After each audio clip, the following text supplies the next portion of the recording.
Politicien, industriel, l'affreux cortège de suicides de ces derniers temps me préoccupe.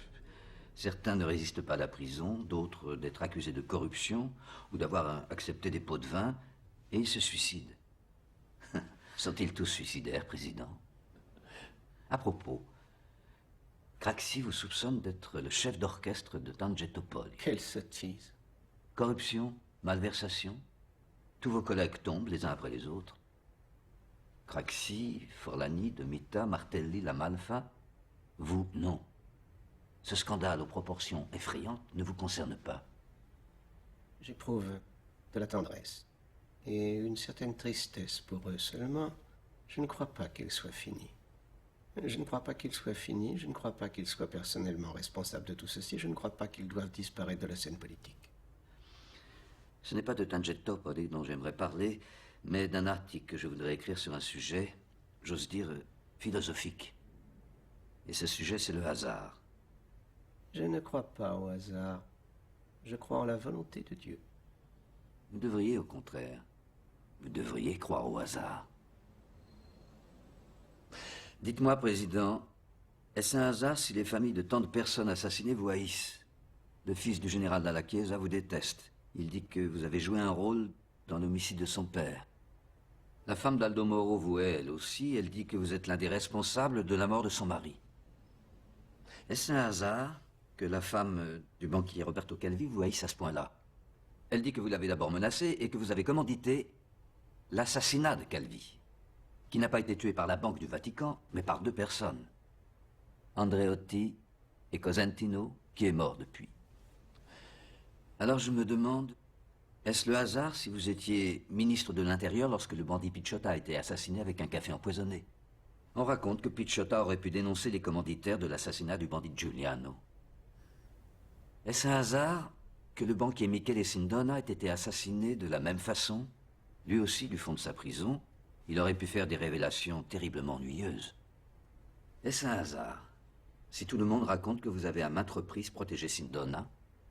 Est-ce un hasard que votre bras droit Evangelisti ait un jour rencontré Sindona comme par enchantement à New York, dans les rayons d'une boutique? Est-ce un hasard ce qu'a dit le magistrat Viola, que si vous n'aviez pas protégé Sindona de cette façon, l'assassinat d'Ambrosoli n'aurait jamais eu lieu?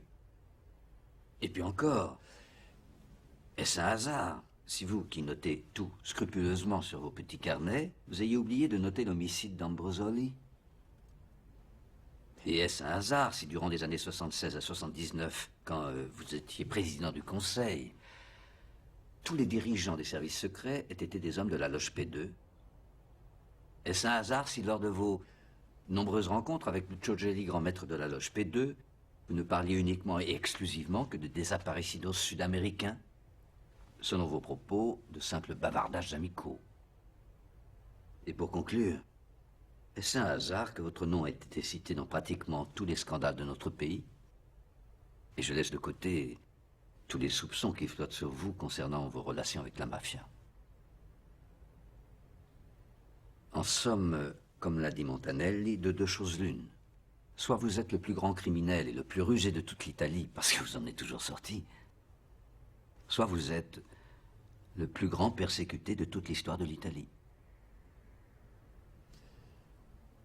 Alors je vous le demande, toutes ces étranges coïncidences sont-elles le fruit du hasard ou de la volonté de Dieu?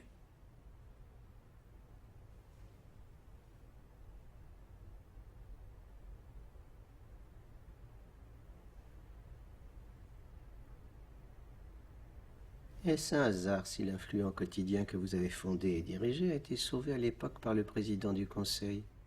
Et le président du Conseil, c'était moi. Votre journal était sur le point de finir entre les mains de Silvio Berlusconi, un donneur d'ordre que vous n'appréciez pas plus que moi. Je l'ai empêché, et ce notamment grâce à la médiation du si critiqué Chiarapico. Ce qui vous a permis de retrouver enfin votre autonomie et votre liberté. Autonomie et liberté qui vous permettent aujourd'hui de venir ici me poser des questions effrontées et sournoises. C'est grâce à moi si aujourd'hui vous pouvez vous permettre d'être aussi arrogant, présomptueux et soupçonneux à mon égard. Les choses n'étaient pas exactement comme vous le dites. La situation était un peu plus complexe. Eh bien voilà. Vous l'avez saisi tout seul et je vois que vous êtes assez perspicace. La situation était un peu plus complexe. Mais ce n'est pas seulement valable pour votre histoire. Ça l'est aussi pour la mienne.